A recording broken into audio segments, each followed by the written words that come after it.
Recognizing and stopping bullying in the office is a skill that can transform not just your work environment but also your peace of mind. Imagine walking into work and feeling a sense of calm, knowing that no one will undermine you, insult you, or make you feel small.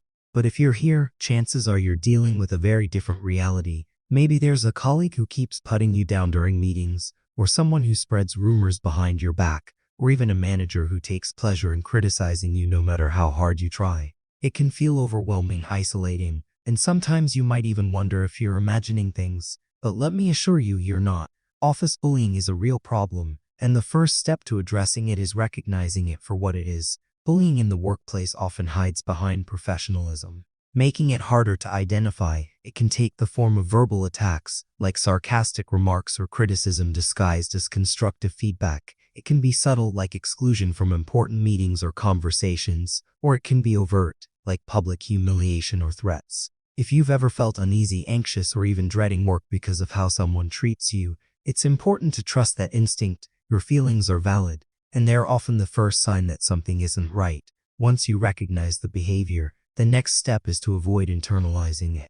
This is one of the hardest parts because bullying can make you question your own abilities and worth. You might think, maybe I'm too sensitive, or maybe I deserved that criticism. But let me tell you, you didn't. Bullying says more about the bully than it does about you.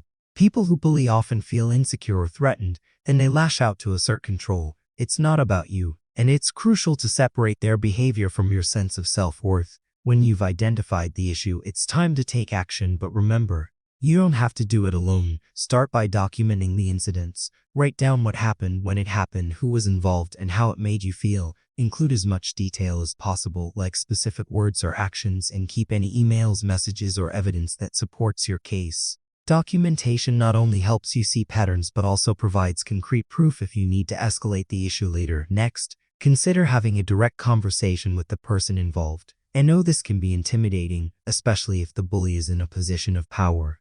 But sometimes, people don't realize the impact of their behavior. Approach the conversation calmly and professionally. For example, you could say, I've noticed that during meetings, my ideas are often dismissed, and it makes me feel undervalued. I'd appreciate it if we could work together to ensure everyone's contributions are respected.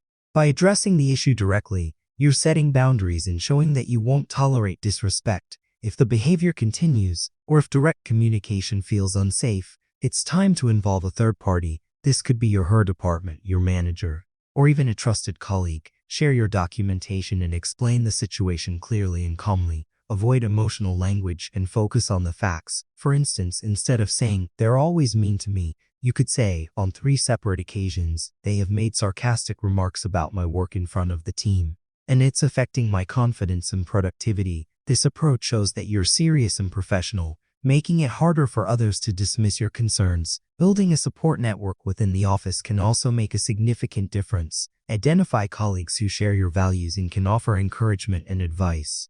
Having allies can reduce feelings of isolation and help you navigate the situation more effectively. If you're comfortable, share your experiences with them. Sometimes, just knowing that someone else sees what you're going through can be incredibly validating. It's also important to focus on self-care during this time. Dealing with bullying can be mentally and emotionally draining, so make sure you're taking steps to recharge. Spend time doing things you love, whether it's exercising, meditating, or connecting with loved ones. Remind yourself of your strengths and accomplishments, and don't hesitate to seek professional help if you're struggling to cope. A therapist can provide tools and strategies to help you navigate the situation and protect your mental health, sometimes despite your best efforts. The workplace culture itself may be toxic. If you've tried everything and the bullying persists, it's okay to consider leaving. This isn't a sign of failure, but rather a powerful choice to prioritize your well-being. Remember, your job is just one part of your life, and there are countless opportunities out there where you'll be valued and respected. As you work through this process, keep reminding yourself that you're not alone. Workplace bullying is unfortunately common, but by recognizing it and taking steps to address it, you're showing incredible courage and resilience. Every action you take, no matter how small, is a step toward reclaiming your confidence and peace of mind. You deserve to work in an environment where you feel safe, valued, and respected. Don't let anyone convince you otherwise. The road to change isn't always easy, but it's worth it, because your mental health, your self-respect, and your happiness matter more than anything else. Don't forget to subscribe, Like, share because you will learn tons of information in the next video.